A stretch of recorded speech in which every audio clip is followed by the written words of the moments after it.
Welcome, you are on the right channel. Jumoke was the kind of woman who didn't need to shout to be noticed. She walked through life with quiet grace, her presence calm, her words kind, and her smile as comforting as a sunrise. At 28, her life was blossoming. In just 2 weeks, she would become Mrs. Tundalade, marrying the man who had pursued her heart with patience, honor, and unwavering devotion. The wedding was the talk of the town. Jumoke and Tun's love story was the kind many admired, steady, sincere, and free of scandal. Preparations were in full swing. Her home buzzed with activity. Aunties floated in and out, heads wrapped in colorful gelly, gossiping and cackling as they carried trays of food and bowls of beads. Cousins rehearsed dance steps on the veranda, excited for their moment during the wedding reception. Even the neighbors had begun referring to Jumoke as Iwo Tund, with warm smiles and teasing nods. In the middle of all the excitement, in Jumoke's lavender-painted bedroom, hung the centerpiece of it all, the wedding gown. It was a sight to behold. An elegant A-line dress made of fine silk and lace, adorned with delicate pearl embroidery and shimmering crystal buttons. It was custom-made, designed from a sketch Jumoke had drawn in her journal 3 years before she ever met Tund. It was more than a gown, it was a dream stitched into fabric. It hung in the open wardrobe like royalty, untouched, glowing in the afternoon light. And then, one Wednesday afternoon, came Amara. It had been years since Jumoke last saw her. Once upon a time, they were sisters in everything but blood. In their university days, they had shared hostel rooms, food, heartbreak stories, and hopes for the future. But after graduation, life took them down different roads. While Jumoke flourished, landing a good job, building her business, and now marrying a man who adored her, Amara's path was not so kind. Failed relationships, unstable jobs, and quiet resentment had hardened her heart. Still, when Amara arrived unannounced at the gate, carrying a tote bag and wearing a wide smile, Jumoke had no suspicion. She squealed in excitement and ran to hug her. "Ah, Amara, where have you been hiding yourself?" "I just had to come and see the bride-to-be," Amara laughed, embracing her. "You look radiant, Jumoke. I swear you haven't changed one bit." Jumoke beamed. Come in. You must eat before anything else." They spent hours talking and laughing like old times. Amara asked about Tund, about the honeymoon plans, about the gown. Her eyes lingered on the dress with admiration and something else Jumoke didn't notice. A flicker of something dark, sharp envy, cloaked in a smile. "This gown is divine," Amara said that evening, her fingers running over the beaded bodice. "It looks like it belongs on the cover of a bridal magazine." Jumoke chuckled. "Maybe I'll start modeling after the wedding." Amara laughed along, then paused. "Actually, Jumoke, I know this is a bit sudden, but I have a bridal photo shoot coming up for a friend's brand. Just mock shots, nothing public. Please, can I borrow this dress? Just for a day or two. I promise to return it before your wedding."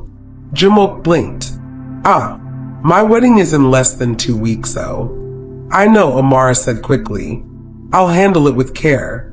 I'll even dry clean it before bringing it back." "Please, Jumoke. This would mean a lot." Jumoke hesitated. Her heart nudged her to decline. There was no need to risk the dress, but her lips curved into a soft smile. Amara was an old friend. She trusted her. What harm could come? "Okay, just please return it in good condition." "I swear," Amara said, clutching her hands in gratitude. "You're an angel." She left that evening with the gown carefully packed in a garment bag. But Amara did not go to any photography studio. As soon as she got home, she tossed her bag aside, slipped on sneakers, and set out on a journey into the thick forest outside Ibadan. Her destination was a shrine hidden, feared, and known only to a select few. It was the home of Babalawo J, a man whose name was spoken in whispers. Night had begun to fall when Amara reached the clearing. The shrine stood crooked beneath a giant tree, its thatched roof blackened with soot. Cowries and bones hung from the entrance like wind chimes. Jay sat outside, his eyes white as chalk, as if he could see into every soul. His body was lean and dark, his fingers stained with herbs and ash. "You seek something," he said before Amara could open her mouth. "Yes," she whispered. "I want to ruin someone's wedding." Jay didn't flinch. "Speak clearly." "She's my friend, Jumoke. Everyone loves her. She gets everything. I'm tired of being in her shadow." He stared at her in silence for a long while, then stood and disappeared into the shrine. When he returned, he held a small clay jar, its mouth sealed with wax. "Rub this into the lining of her wedding gown," he said. "Do not let her know. On the day she wears it, the spirits will do what they choose. But be warned, if her heart is pure, the consequences will not be hers alone." Amara took the jar without blinking. That night, by candlelight, she carefully turned the gown inside out and rubbed the thick, black potion into its lining. It smelled like burnt feathers and old blood. When she returned the dress to Jumoke days later, she wore the same warm smile. "Thank you," Jumoke said. "I hope the photo shoot went well." "It was perfect," Amara lied. And 2 weeks later, as wedding bells rang and drums beat joyfully across the town, Jumoke stepped into the dress once again, completely unaware of the darkness stitched beneath the silk. The sun rose bright on Jumoke's wedding day. The compound was alive with music, color, and celebration. Aunties danced from room to room, applying layers of makeup, adjusting gelly and humming praise songs. The decorators had transformed the hall into a garden of white roses and golden drapes. Plates clinked, cameras flashed, children chased each other in excitement. It was a day woven with joy. In her bedroom, Jumoke stood before the mirror in her gown, her dream gown, now returned and freshly dry cleaned. Her bridesmaids surrounded her, squealing in delight. "You look like a queen. Tun will faint when he sees you." Jumoke smiled. "God has been faithful. I feel like I'm walking in a dream." She held her bouquet tightly and whispered a silent prayer of thanks. Meanwhile, at the church, Tun stood at the altar in his cream-colored ibada, his palms slightly sweaty. He had dreamt of this day for years. Every heartbeat was for Jumoke, every hope, every future plan. His brothers teased him lightly, but he barely heard them. His eyes were on the door, waiting. Then the doors swung open. A collective gasp echoed through the hall as Jumoke appeared. The sunlight bathed her form in a divine glow. Every camera clicked. Her mother wiped tears. Her father stood tall beside her, preparing to walk her down the aisle. Step by step, she began her procession. But as she reached the halfway mark, something shifted. Her head felt light. Her hands trembled. Her legs wobbled. Her vision blurred for a moment, and then came the scream. It started from the back row. Then another scream. Then another. Confusion rippled through the crowd. Tun stepped forward, frowning. The officiating pastor stepped down from the altar. A child cried. Someone shouted, "Yezu." Jumoke looked down at her hands and froze. They were no longer hands. Hooves. Her arms had transformed into brown, leathery limbs. Her skin thickened. Her chest bulged in unnatural ways. She felt her spine stretch, her legs contort, and a tail tore through the back of her gown. The bodice ripped apart. Her veil fell. Her entire body below the neck had transformed into that of a cow. The beautiful bride, now stood a creature of horror. Her head still human, her eyes wide with panic, her mouth shaking. Guests ran. Some leapt over pews. The flower girl screamed and fled. The keyboard player collapsed behind his instrument. Jumoke's mother fainted. Her father stumbled backward, crying out. Tun stood still, rooted, staring at the grotesque form before him. Jumoke. I don't know what's happening, she cried, her voice surprisingly clear despite her monstrous body. No one answered. She stepped forward, clop. Her hooves struck the marble floor. People shrieked and ran further back. Some recorded the moment, hands trembling, phones shaking. Please don't run, Jumoke pleaded. I'm not here to harm anyone. A heavy silence fell. I know what happened, she said softly. Everyone leaned in. Only Tun dared come closer. I lent my gown to a friend. Just for a few days. Amara. There was a murmur. Someone turned toward the side row where Amara sat, pale, trembling. I gave her my gown. She said it was for a photo shoot. Amara began to cry, covering her mouth. Her eyes darted toward the door, but it was too late. The pastor's voice cut through the murmurs. Amara, is this true? I didn't mean for this, she sobbed. I only wanted her to feel small.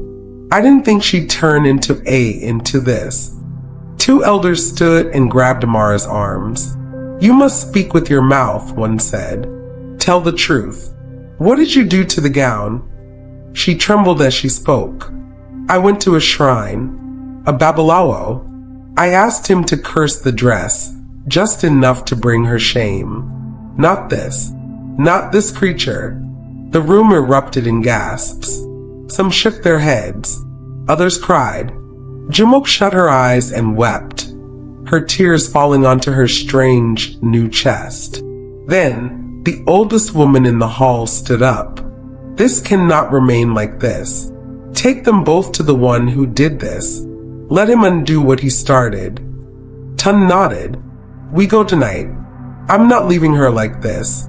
He reached forward and held Jumoke's human hand. She wept louder. I'm not afraid, he said. That night, under a moonless sky, a convoy of 5 cars moved toward the dark forest outside the city. Inside the lead vehicle, Jumoke sat beside her groom, wrapped in a large cloak. Amara sat behind, handcuffed by 2 community guards, her face swollen with regret. They arrived at the same clearing. The shrine looked older now, darker, more sinister. The elders stepped forward and knocked their staffs together. Jay emerged. As always, his white eyes glowed. I knew you would return, he said calmly. She wore the dress, Amara whispered, pointing at Jumoke. Why is she not dead? Jay's voice was low and rumbling. Because death was never promised. The spirits were asked to bring shame, but they decide how. And now, the spirits are not yet done. She has suffered enough, one of the elders said. Jay nodded slowly. Then let her fate be tested. The spirits require 3 nights. Both women will stay. On the 3rd morning, they will awaken to the justice their hearts deserve. Jumoke nodded without hesitation. Amara tried to protest, but her voice broke into sobs. So they stayed. That first night, Jumoke lay on the cold earth, her strange body curled into a tight ball. She cried silently, her breath forming mist in the chill air. Tun sat outside the shrine, refusing to leave. Amara tossed and turned beside her. It was a mistake, she whispered in the dark. I only wanted her to feel how I felt all these years. Invisible. Jumoke said nothing. Somewhere deep in the trees, the spirits watched, waiting. The shrine was silent except for the steady chorus of insects and the occasional caw of night birds. The air was cold and heavy, thick with a spiritual stillness that made every breath feel like a whisper in the dark. Inside the circular hut, lit by dim oil lamps and the faint glow of burning herbs, Jumoke lay still, her monstrous form huddled in one corner of the room, her human face streaked with tears. On the other side, Amara sat awake, her arms wrapped tightly around her knees. She hadn't spoken since the elders left them alone. Jumoke hadn't either. There was nothing left to say. When sleep finally came, it came not as rest, but as visions. That night, Jumoke dreamed she was walking through a vast field covered in white lilies. A warm light poured over her from the sky, and though she could not see its source, she felt its presence deep in her soul. As she moved through the field, the lilies turned to flames, but they did not burn her. Instead, the fire whispered, "Your pain has been seen. Your heart has been tested. Do not be afraid." Then she saw her gown, the same cursed one, floating above a river.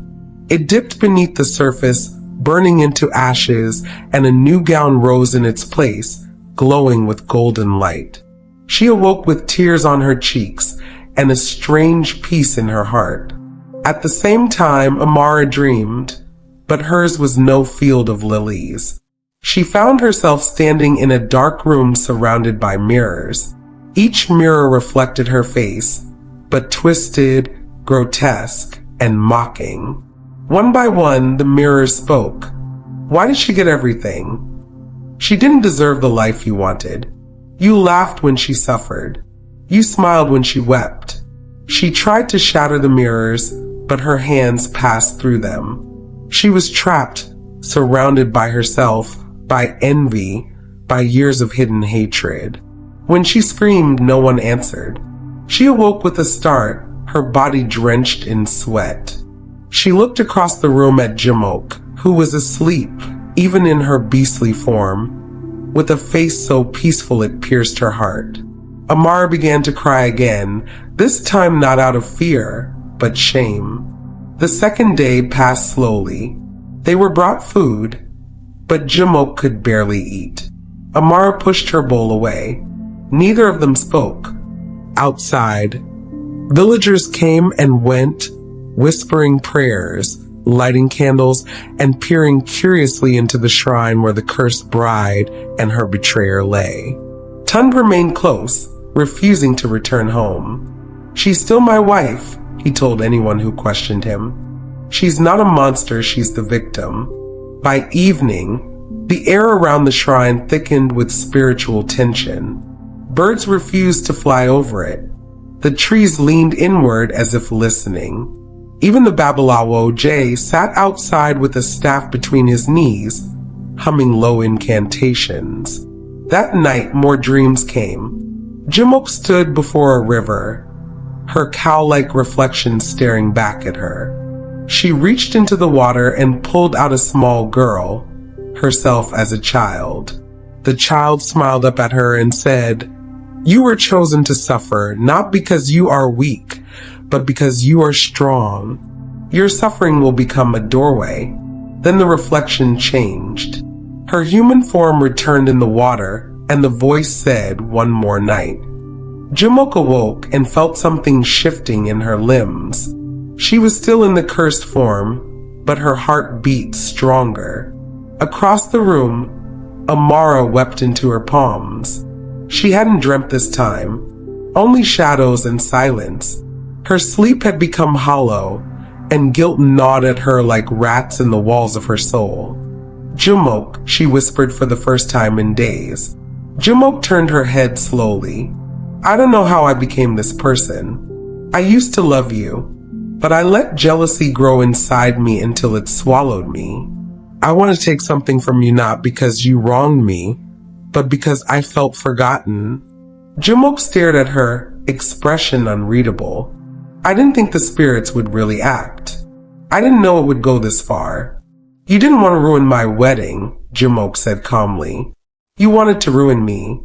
Amara broke down again, her whole body shaking. Jumoke said no more. She turned her face away, but a single tear fell down her cheek. The third morning arrived with strange light. The sky turned a blood-red hue just before dawn. Roosters refused to crow. The wind howled briefly and then fell silent, as if nature itself was holding its breath. At sunrise, the elders returned. They formed a circle around the shrine. Jay stood in the center, eyes closed, chanting in a tongue older than the land. A breeze stirred the ashes in the fire pit. "Let the judgment be seen," he said. Inside the shrine, Jumoke suddenly felt heat rise through her body. She gasped and fell backward. Light poured from her chest, and a strange sound, half cry, half roar, escaped her lips. Amara scrambled back in fear. Then Jumoke began to change. The leathery hide softened. The hooves twisted and reshaped into hands. Her spine snapped back into place. The monstrous tail vanished. Within moments, she lay on the ground, her human body restored, her skin whole, her heart racing. She looked down at herself and gasped. "Ami." The door of the shrine swung open. Tun ran in and lifted her into his arms. He cried openly, kissing her forehead over and over. The elders smiled and nodded. The spirits have shown mercy. But behind them, Amara let out a sharp scream. "My hands! I can't move my hands." She looked down. Her fingers were twisted unnaturally. Her arms fell limp beside her. She tried to stand, but her legs refused. "What's happening to me?" she cried in terror. Jay stepped forward, his voice grave. "You were given a chance. You saw the mirror of your soul, but you did not break it. The spirits have decided. The weight of your envy has chained you. You will live, but without the power to harm another again." Amara collapsed, paralyzed from the neck down. Her sobs echoed through the shrine. The villagers carried her away, while Jumoke stood beneath the morning sun, free again. The days that followed were filled with whispers. In every corner of the village, from market stalls to church pews, people spoke of the cursed wedding, the cow bride, and the betrayal by a trusted friend. Mothers warned their daughters to guard their hearts against jealousy. Elders spoke in hushed tones of spiritual forces that still walked among men. But above all, they spoke of Jumoke, the bride who had suffered and returned whole. After her transformation, Jumoke spent 3 more days in quiet reflection. Though her body had healed, her heart bore deep wounds. She stayed mostly indoors, surrounded by family and close friends. Her mother, Mama Ronk, prayed at every hour. Her father sat silently by the window, sometimes staring at the sky, sometimes weeping softly when he thought no one was watching. Tun never left her side. He helped her eat, prayed with her, and held her hand when nightmares woke her at night. He never asked for explanations. He never looked at her with pity, only love. The kind that doesn't shake in the face of storms. One evening, Jumoke sat on the veranda, dressed in a plain wrapper and a scarf.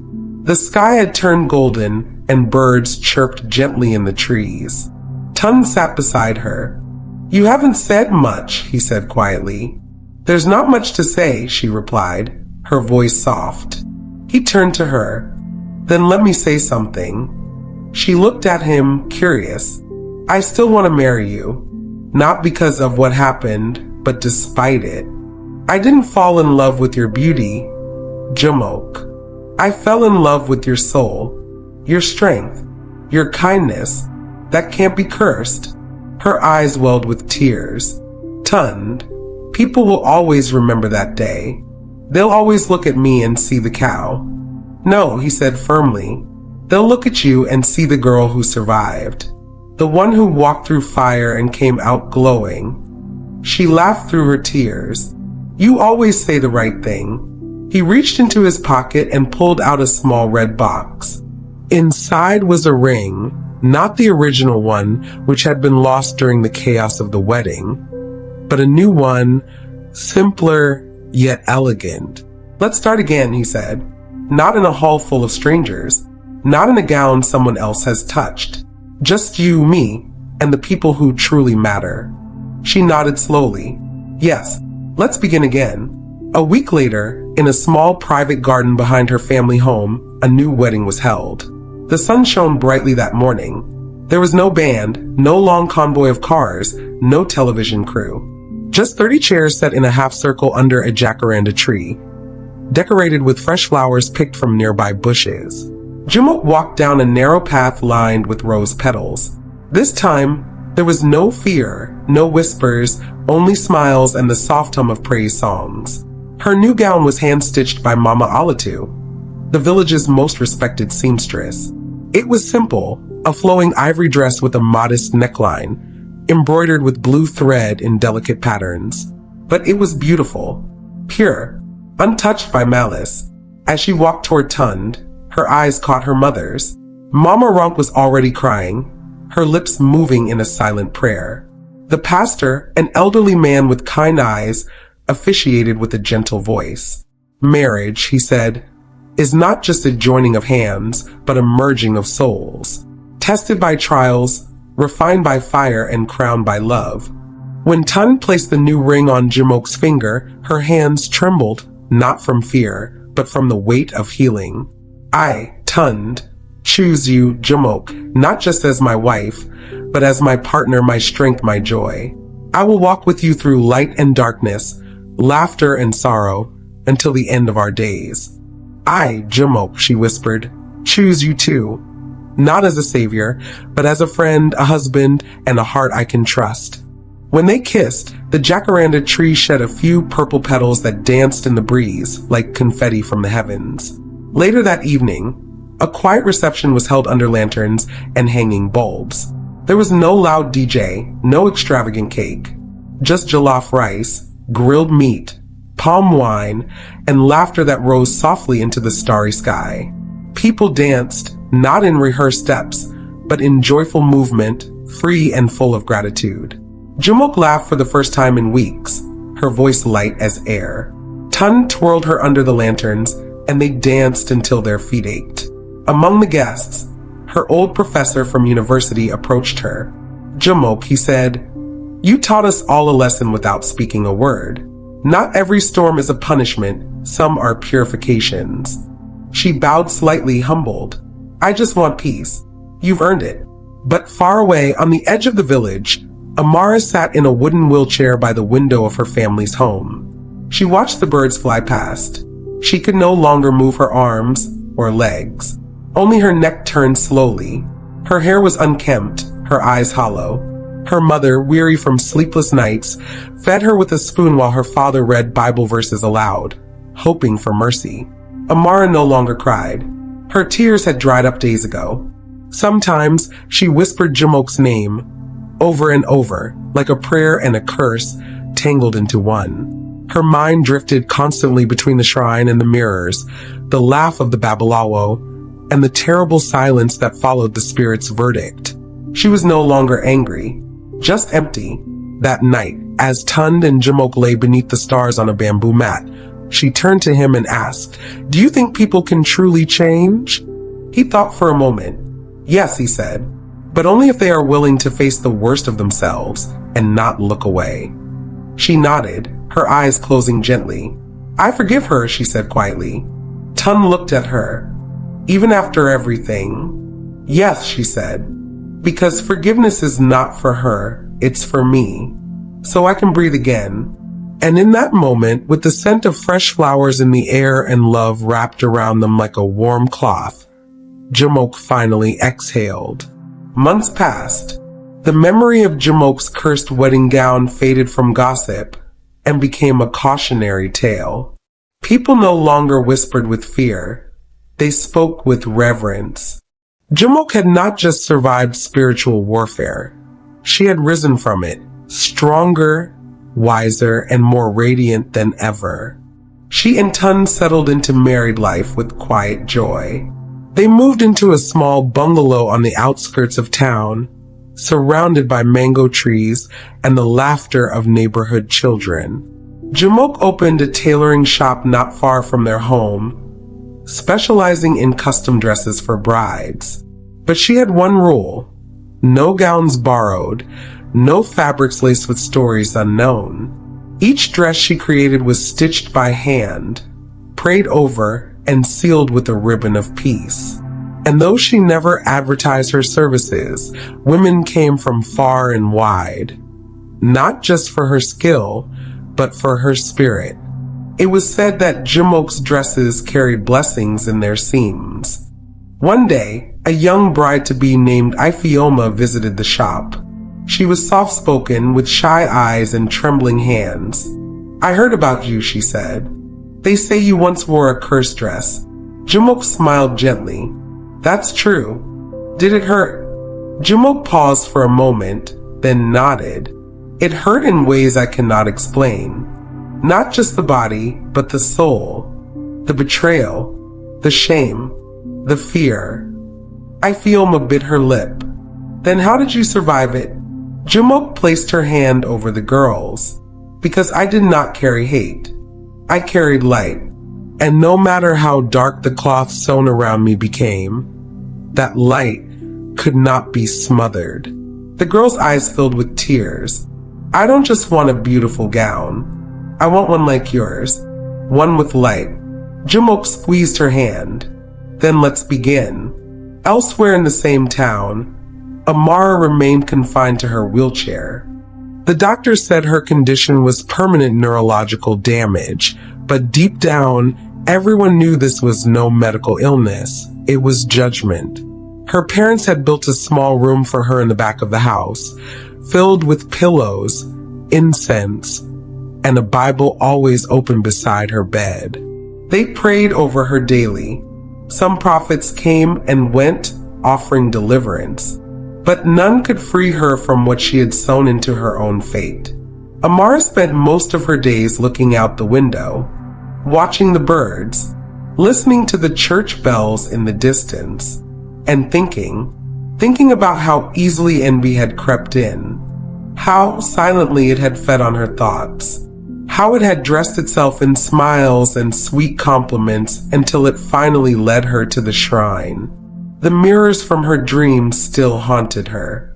She saw them now even when she closed her eyes, each one a window into who she had become, laughing at Jumoke's light while dragging herself into shadows. One afternoon, a letter arrived. Her mother read it aloud beside her bed. It was written in a familiar hand. "Dear Amara, this letter comes not with judgment, but with grace. I have carried the weight of what you did for months. I wore it like an invisible cloth that followed me even after the transformation ended. But I have decided to let it go.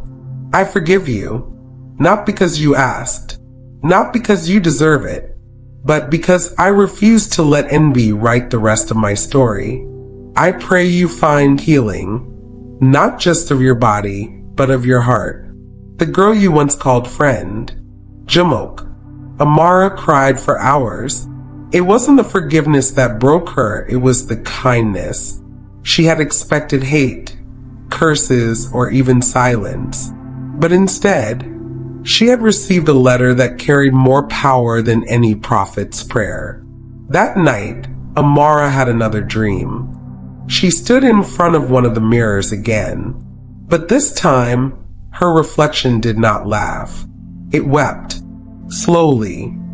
The mirror cracked down the center, and through it came a soft light.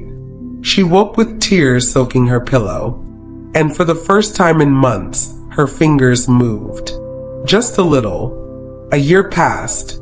Jumoke's shop grew into a proper boutique. She trained 5 apprentices, all young women from modest backgrounds. Each one had a story. Each one had scars. But under Jumoke's mentorship, they found purpose.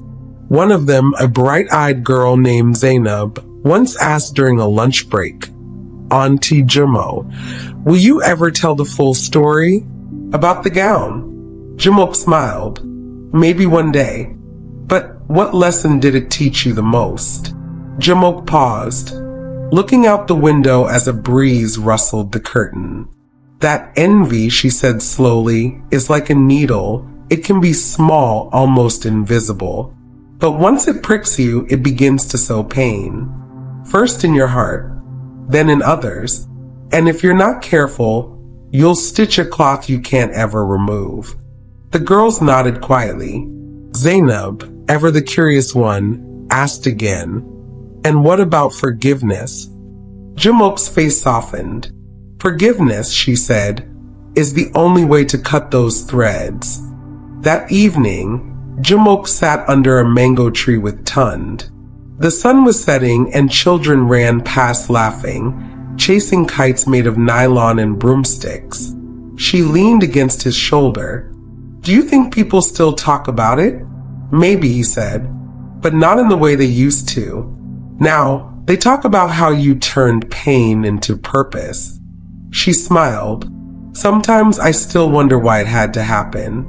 "Because your light had to be tested," Tund replied, "and now it shines brighter." They sat in silence for a while, the wind brushing their cheeks like a lullaby. And in that golden silence, Jumoke whispered words that would live in the hearts of many for years to come. Be careful what you sow into someone else's life, because one day you might be forced to wear it. Thanks for watching. Please like, subscribe, comment, and share.